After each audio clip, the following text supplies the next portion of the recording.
Hello and welcome back to the Kinesiology lecture series. The lecture number 9 of Kinesiology is all about the angle of pull. What is the angle of pull? It is the angle between the line of pull of a muscle and the bone of insertion of that muscle. Always remember, the angle is towards the joint or on the outer side.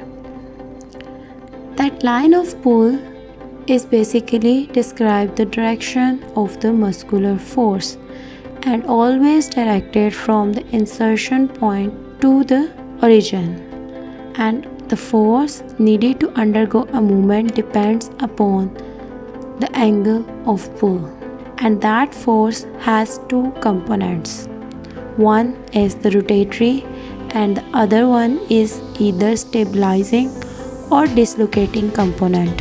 Now see how the force changes with change in the angle of pull.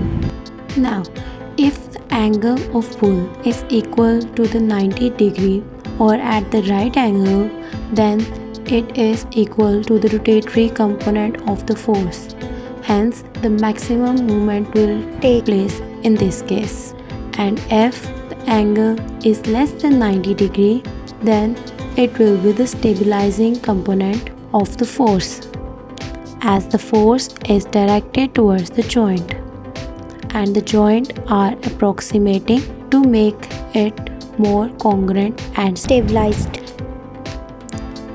And if the angle is greater than 90 degree, then it will be destabilizing or dislocating component of the force, as the force is directed away from the joint, and in this case the joint congruency decreases.